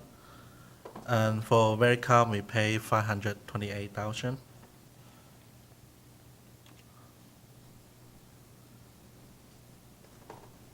As you can see, the payroll voucher from December is a little bit higher, about 600,000 higher than November, just because we pay the quarterly payroll taxes.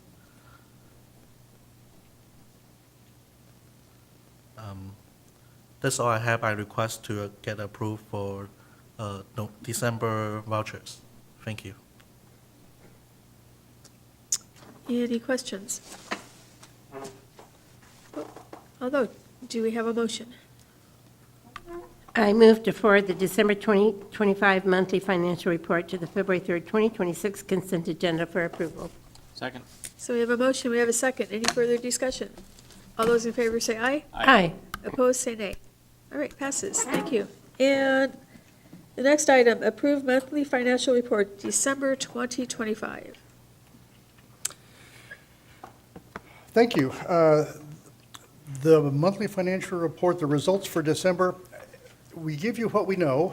There are still a couple revenues that we haven't received, such as the December sales tax. So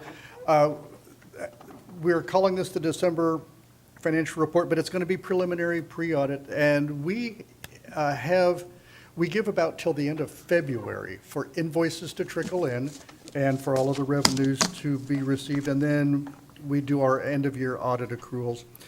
I will bring you what I almost always bring you, the sales tax. We've got 11 months that we have actually received. We are just a little bit over prior year. We're 2% over last year's. The first 11 months of 2025 are 2% over the first 11 months of the previous year. And if I look at month by month by month compared to the previous years, I am still just a little bit encouraged that we have had 7 months in a row that have been an increase over the prior year. Now, 2%, we wish it was higher. In fact, we wish it was 3%, because that's what inflation is, and you'd think that if prices went up 3%, why, the sales tax would be up 3%, and it has not been. Our unrestricted utility tax revenues has been what's really offset that sales tax negative variance. This is only the 6% unrestricted utility tax. We've also got a 1.75, that's restricted, and we have a 10%, that's restricted. This is the unrestricted utility tax that comes into the general fund. This is what pays for our police, our parks, our public works. It's also quite a bit over prior year. Property tax, we have almost gotten the full years. The amount that is remaining is just a small amount left for the December payment. So, but then property tax always comes in right as what it was levied in. People might pay their April payment into May. They might pay their October into November instead. But still, at the end of the year, our property tax always comes in just about right on what the levy was and what we budgeted. We have got all 12 months of real estate excise tax, so this is the final figure, and unless we have any audit adjustments. It came in ahead of prior year, just a touch. However, last year was a terrible year also, so that's not much consolation. The amount that we had to delay the timing of our streets projects comes to $1.6 million. That's quite a bit. Our permit fees revenue, it came in a little unfavorable to budget, came in quite a bit over prior year, and I think I've got the month by month, yes. This is a mess. There's no seasonal, you can't tell if we get more permits in the summer versus the winter. February, it isn't much different than September. But on a month-by-month basis, almost all of them came in a little bit better than they did the prior year. So, and that's what the graph on the left shows. That shows the cumulative amount. Not as good as 2023, but better than 2024. This is important data. This is important information to know as we start thinking about the next biennial budget. Lodging tax, now the scale of this is only 350,000, 300,000. However, it's another one of our economic indicators because back during the pandemic, this was the most severely impacted, the hotel sector and all of the related, tourist kind of things, restaurants and anything that's tourism related. It really did suffer. However, look how stable it has been the last few years. And this is even with the loss of those hotels that we lost to Fusion and the county. Interest revenue, this decreased a little bit in the last few months, and when we look at it, in the lower left-hand corner there, I've written down the 4 reasons. The reasons we have less investable cash has been our sales tax declined, our REIT revenue declined. We did not have that property sale of TC3. That $10 million that we anticipated was going to be coming into our cash balance did not happen. And then December debt payments. Every year we have payments on our debt. I put this table essentially on the very last page of the monthly financial report. I hadn't done that in the past, but it kind of becomes important, and I've listed all of our debt issues. The first payment that we make in June never has a principal. It's always an interest-only payment. That's going to be true in 2026. And then our December payments always have a principal payment. That means we always have a $3.1 million decrease in our cash in December. Next year, it's going to be a little bit more than that. It's going to be about a $3.5 million. When I look at our cash graph, you notice the very last month, the most recent month, December, it dropped quite a bit. And at first, I was a little taken aback because that dropped $10 million until I looked at the December, the last several years, each one of those dropped $10 million. And it's because we do a lot of December accounts payable. You saw that on our voucher register. A lot of vendors really hustle to get their invoices in. We have our debt payments, and it's not a month when we get property tax in. So again, that dotted red line, our cash balance is simply going to return to what it used to be before we got ARPA and before we got the bond proceeds. That's not a big surprise.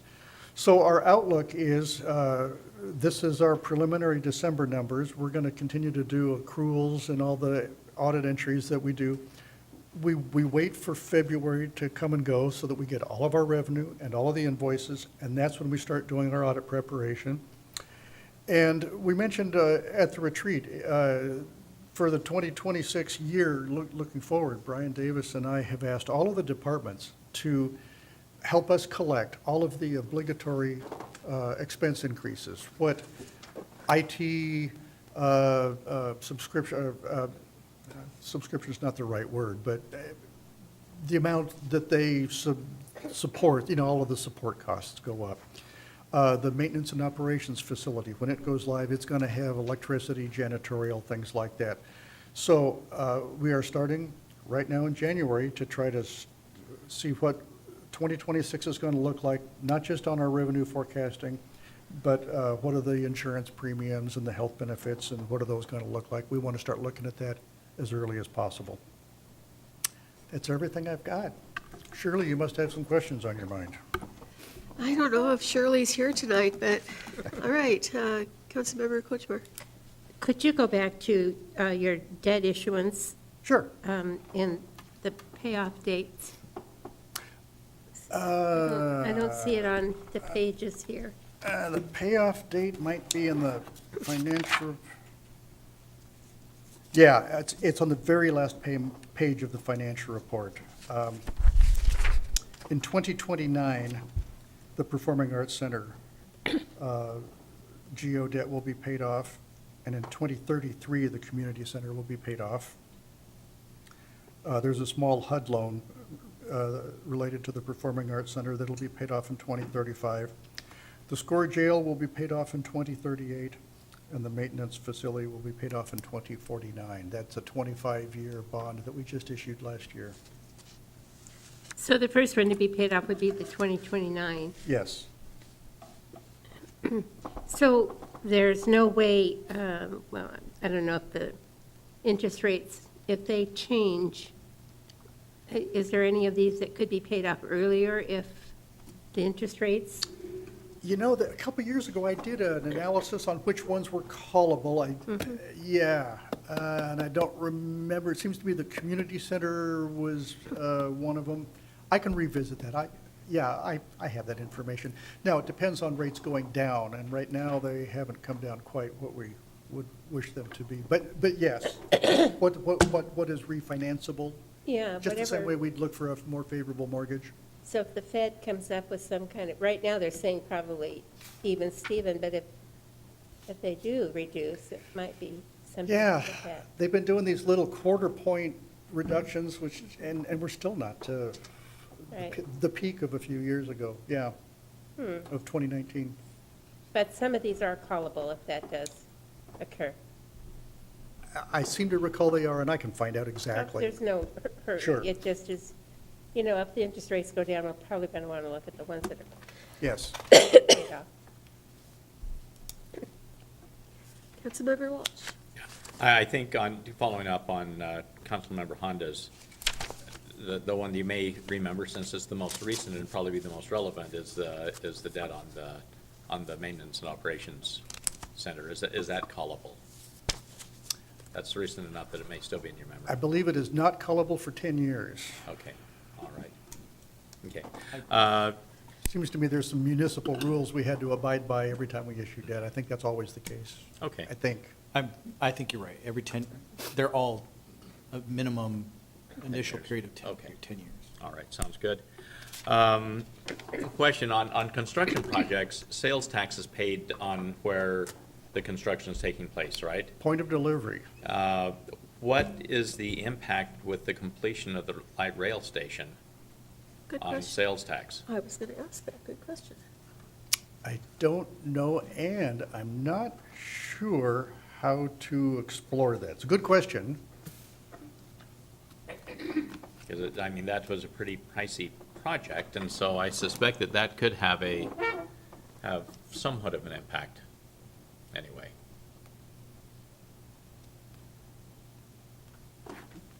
And then a question I've asked you many times before. And then what was, now we do know what the sales tax would be on the development of TC3, because I think that was in part of our slides. I remember seeing that, and I remember being interested in that number, but I don't remember what it was.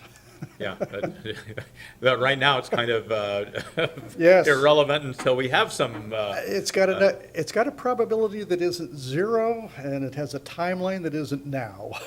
right, yeah.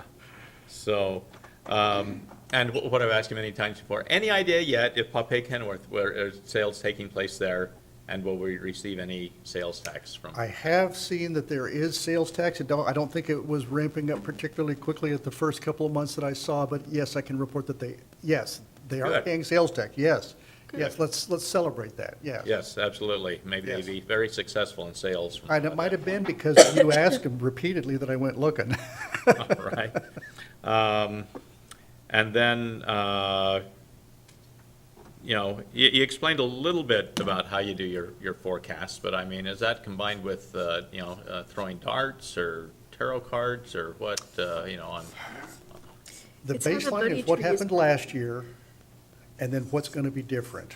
Mm-hmm. Inflation, and what do we think is going to happen in our city? And do we need to tone it down for store closures, or do we think some are going to open? So, Yeah. last year, obviously, the forecasts were a lot more optimistic than they should have been. Yeah, And yeah. were there any particular things that you're looking at that you thought, what led, what was the difference between the cheerier scenario and reality? Sure, because things like Safeway closing, people are going to go buy their food elsewhere.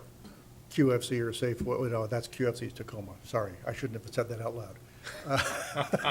Fred Meyer. Fred Meyer, yes. Or the other Safeway, right.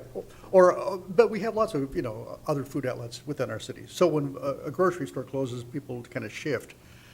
But when I talk to other cities, what I think is impacting people is discretionary income. Inflation has risen enough so that discretionary amount of income feels a little bit less. I think that's what it is. Which isn't good news, because how do you say it's going to get better? And, Well, the answer is if we add more population and we add more people with incomes, and then they shop where everybody else shops right here. and then rental on storage units, that's just regular sales tax there, right? I think so, yeah. Okay, Yeah. all right. Without any accompanying jobs and with no utility taxes. Yeah. With, I know that you do a sales tax I should have had some water up here. A sales tax breakdown geographically for different parts of the city. Do you do a sales tax breakdown from different segments of the? We tried for quite a while, and we have not had the staff bandwidth to maintain that properly, so I don't show the graph because I can't defend it well, and I don't think Okay. it's accurate. Yeah, I'd like to be able to, yeah. All right, understood. All right, and I think that's it for the moment. Thank you very much. Thanks for all your work. Now, we've got 8 FedRACs, by the way, before the mayor's budget arrives, and I would love to bring you anything you'd like as part of my monthly financial report that would help us along our biennial budget process. So let me know I'm trying to think of what I can anticipate feeding this committee to help that process in little bites along the way. Open to any suggestions or ideas you have. Councilmember Hill. Thanks, Steve. How is the closure of Wild Waves going to affect our budget? That is not going to happen until 2027, and that is an admissions tax. The amount of admissions tax we got from them the last complete year that I looked at was $500,000. That's $500,000 in our admissions tax. Well, that's significant. Anything else? So I have some questions. That was a good question, and I was ready for you. I think that feels like a success here. So, utility taxes favorable due to and I'm asking, is it due to the track phone settlement? $1 million is, yes. All right. But remember. Which was a one-time thing.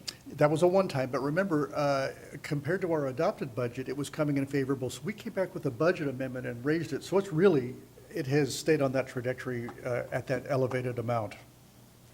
And the reason it was up is because the underlying utility rates raised it. And how much in our funding that we have, the money we have, is from ARPA money that we haven't spent yet? Seems to me it's 3 or 4 million. It's in the financial report, and we still have that project-by-project report. Unless you remember off the top of your head, no, I'm kidding. It's It's about 4 million then, that's left? 3.1 million, 3.1. Okay. Yes. We're still tracking it project by project. And that's now coming out of general fund. Right. Savings.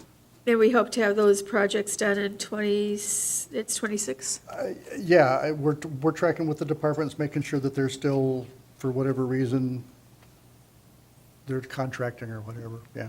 So if we have a budget issue, that money, even though it's in the general fund now, it's still dedicated to the ARPA projects, correct? Yes, yes. But it's not, For example, I think I see City Hall elevator hasn't started, but yet I think they just brought an elevator contract recently to get that started. So I know Okay. that they're all in process. and then my pet project, the utility tax rebate program. So maybe you and I can sit down and I'd like to take it to the senior commission. Yes. And ask what they would change if, because we have to change something. If we're going to continue doing it, we have to make it a program that people will take the time, like they used to apply for. Yes, I think Amy was looking to set us up with a meeting, and I've been talking about that very program with our administrator. Okay. Because we did get current average billing rates, but I realized we didn't get their senior program average on what those bills are, and then what would our tax on that be. But he's also got some ideas on how we might reach some other people in other ways. So let's set up a meeting to talk about that. I mean, the way it's set up right now, because the utility taxes that people pay are fairly high. When this was set up, the way it was set up, they weren't as high at that point as they are now. Yeah. So, all right, so yeah, let's do that, because I want to make the program work for people, or there's no And use reach in as many having as we it. can, Right. sure, sure. You've expressed that that's your heart many times. And since we're talking about warehouses, what do warehouses bring to the city? Do they bring in any tax revenue? Besides lots of trucks coming and going, what do they bring into the city? Well, because sales tax is recognized at the point of delivery, a warehouse doesn't bring a sales tax, except if, take Amazon, for example. If an Amazon warehouse came, would that increase the number of front porch deliveries? No, it wouldn't. It might make it more convenient. Maybe it might help them, I don't know. But it would not, just by the nature of its business, would not add sales tax. If it added jobs, then that would be spendable income here in the city, which would add to our economy. Warehouses don't have much utilities, so there's not going to be much utility tax. I can't think of any other. And then property tax, there's not much of a property value addition to a warehouse. Have I come across fairly negative on the subject? Yes, yes. So aren't we getting an Amazon warehouse over on the old Should I not Weyerhaeuser have said property? that? Should I? Yeah. That is what's being built there, right? No, that's been built. Well, yes, but they're building it out for Amazon. Yeah. Yeah. All right. Jobs. I hope they bring a lot of jobs, and I hope they pay them well, and I hope they all live and work here. And I hope the traffic is manageable for the folks who live around there on that road. Go ahead. Because we don't want to see a vacancy anywhere. Can we go to Councilmember Sessoms first? Yeah, quick question. I'm scrolling through, I couldn't find any sign of it, but my question is, with the proliferation of charging stations like Tesla, do we get a cut of that? I haven't a clue. You've stumped me. You win. Okay, so they have a bank? I have, Yeah, they just built a new bank over there closer to the transit station. And they had a bank of chargers closer to Safeway, but now they have one over near, I'm gonna Councilor ask, Hart. I'm gonna ask Keith Niven or Meredith Neal if they happen to know, because that's an, I'm sure they can afford it. well, I mean, because the answer is, that's probably a granted program or a subsidized program, and how does it work? How does it pencil? I haven't done one myself. All right, thank you. Great question. Yeah. Councilmember Kochmar. So if we had a pit warehouse that was actually producing something, actually making something, and that was the point of sale Yeah. for the warehouse, then we would get the taxes. They have to deliver it within the city limits of Federal Way for us to get the sales tax. The origination is not where the sales tax is recognized. Used to be point of sale, but now Yeah, you're telling me it's deliverable. Yeah. Wow. Yeah, and a few years ago, they changed it, gosh, in the last 8 or 9 years. Well, still, Amazon is delivering products too. Yes, yes. So we So would I'm- get that, they would have to track that and then pay the tax to the cities where it's delivered, correct? Yes, and Amazon would report it.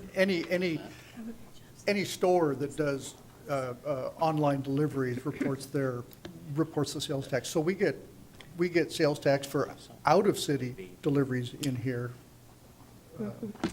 It's other state sales tax remittance, so.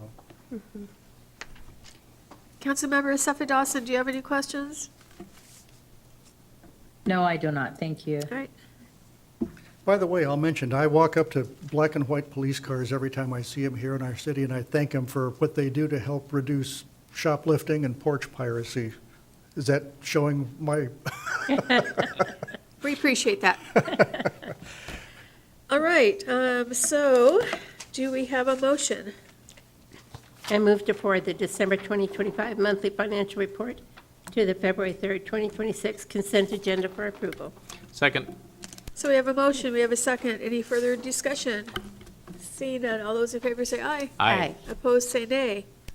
All right, so I was going to ask everybody if what you want to see on financial reports in the future to, to let us know, because these are reports to make it easier for us to know what's going on financially with the city. And throughout the years, we have had different things on the reports, so let us know what you would like to see. Go ahead. I'd like to see more of an emphasis on the cost centers where the taxes are coming in from, whether it's the Costco area, whether it's obviously not the Commons, but how things have changed, but I'd like to see the differences. And I think we're very dependent now on the utility tax. sure, and I have to be very careful, there's a prohibition, I can lose my job if I give out proprietary information on sales tax by any particular business. However, I think by region is how, or neighborhood of the city is how we've kind of tried to report that. And the retail area down by 348th, if you ask me, we can't pave those streets often enough or send our police cars there, but as a neighborhood, that's one of our sweet spots. You know, there's so many stores now that are closing, not just the grocery stores, but smaller stores, Kent Station, some closing there. Mhm. I don't know, everything's online now. It just, I'm looking forward to the Twin Lakes Safeway property selling. I'm hoping we get some real estate excise tax out of that. Are there prospects on that? Is Meredith saying, okay, good, good. Do we know what? Well, of course there are. This is an excellent city to live and work. Why wouldn't there be? It's an excellent location. But I mean, find things out 2 months after it happens. Yeah, so, It's one of the best locations in the city. You have Tacoma residents driving by there, and it would be their closest grocery store, besides KFC, of course. And I drive by all the time, so it's really, with, we talked about the different geography, but also deliverables into the city, as we were talking about. Obviously, there's one giant one there, but there's a lot of other smaller ones. Is that something that you can say what part of the sales tax revenue are deliverables into the city, since it isn't strictly just one? I'm not sure. I think so. I think that would be good to know as well.